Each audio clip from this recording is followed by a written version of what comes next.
Hey y'all, Will here, otherwise Zelray, and today in Once Human we're going to be going over the Outsider Assault Rifle Power Surge build. This build is intense. I'm going to put a little clip right now of some damage, raw damage numbers being pulled from this gun. I just have a little bit of food and water effects, that's it. That's all you need, and it lasts a long time, and it's easy to make. Getting into this build, we're going to be taking a look at the gun itself. The Outsider's text for its features are a little bit hard to understand if you try to look at all the numbers, so we're going to go over them, but we're going to break it down real easy. You have a 35% chance to trigger Power Surge when hitting an enemy. Critical hits increase this chance further by 30% for the next 3 seconds, aka please hit a critical hit once every 3 seconds at minimum. Then a 30% chance of triggering Power Surge further. What this really means is you can almost get a Power Surge every single shot, almost, and if you can, you're going to be loving this build. It's very important to be able to crit a little bit. A 10 to 12% crit rate is really all you need, maybe up to 15%. On my gun, for a weapon calibration, is a rapid shot style. This increases my fire rate by 20, my reload speed by 40%, and then it reduces my attack by 10%. Assault rifles, you do want to focus on damage as well as psi intensity because it does have a significant portion of your DPS in there. Definitely Power Surge is more, but you don't want to lack on weapon damage if you can help it. With this is not the best loadout with the double elemental. I think having one crit rate, one elemental would be much better. And why I say that is because while this build works for me right now, I think you can make it a lot better, but you will not be getting the extra crit rate from the Lone Wolf set because this set is garbage for this build. It's just all that I have. Going over the items real quick, Mayfly Goggles. This allows us to have 2 power surges whenever we hit. However, its damage is slightly nullified by 30%. So technically, we're doing 140% damage per power surge proc instead of 100. And it's built into 2, which is nice for the Thunderclap, which we'll get to in a second. Shelterer pieces. I think a 3-piece Shelterer is best in slot. I do not have this available to me. I only have a 2-piece. But a 3-piece will definitely push our damage even further. And then instead of Lone Wolf Gloves, I think preferably you want in your armor a 2-piece Savior set. Though when HP is above 70%, your weapon and status damage plus 10% is too good to pass up for this build. This will definitely make you stronger. Not only that, but we have a lesser medicine cooldown, which means that if we are in trouble, and no matter how often we're in trouble, we can absolutely use activators whenever we desire, which is huge. That goes over gear, and I'll get to modifications in a bit. What I want to talk about next is the Cradle. The Cradle here, there's a lot of things that are extra fluff to our build, but the main things that you need to look at is when holding rifles, you deal 20% extra damage. This is absolutely important and vital. Everyone needs to be running Deviation Masters. Just when you have a Deviant out when you're attacking a boss, you do so much extra damage. That little spike is super important to deal damage. We have fluff here with Rapid Aid. We have fluff here with Sprint. I really like those things, but they're not needed. Status enhancement. When hitting a weak spot, your status damage is increased by 25% for 3 seconds.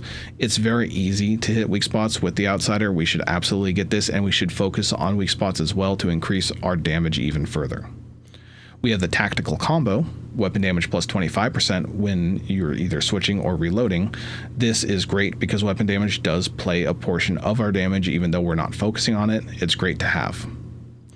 First round blast, when you deal power surge damage for the next 4 seconds, it is increased by 25%. Huge to our build.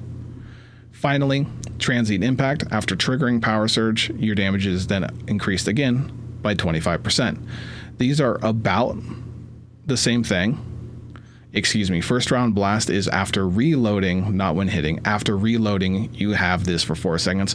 You will go through your whole magazine and reload within every 4 seconds. That's just what's going to happen with this build. Both of these take effect and they increase our damage absurdly.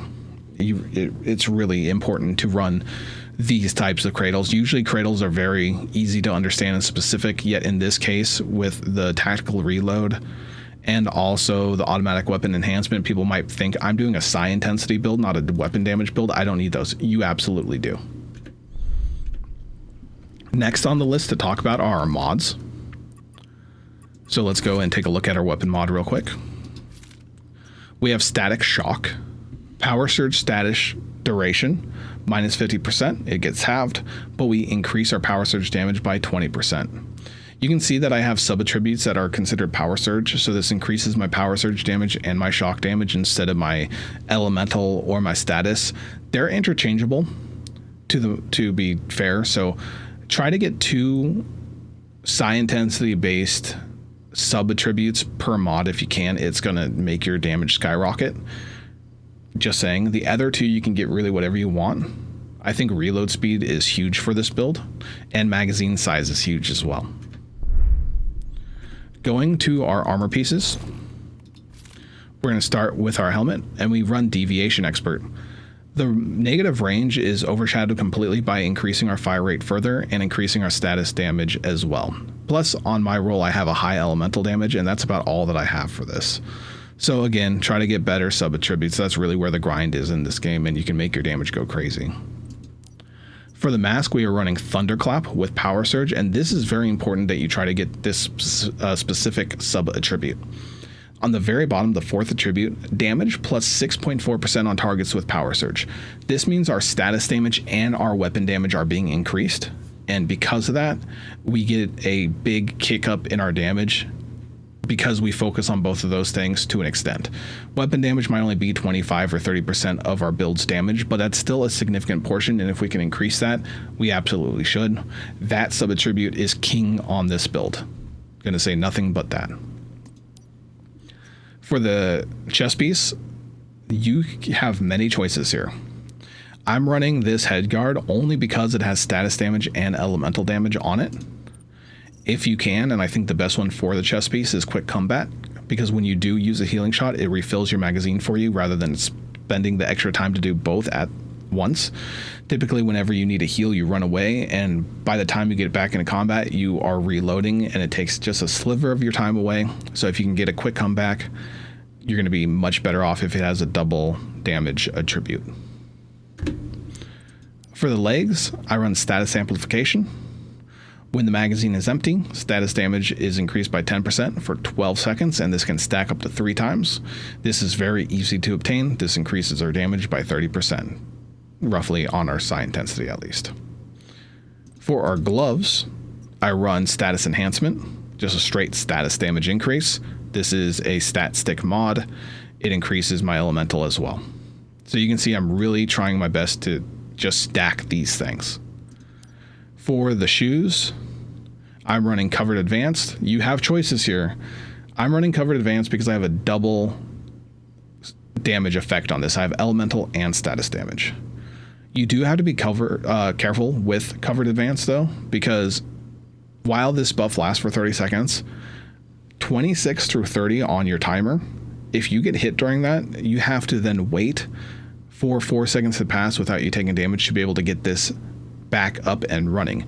This will never fall off if you get hit on its standard duration, but if you can't allow its duration to start, that's when taking damage is very cumbersome.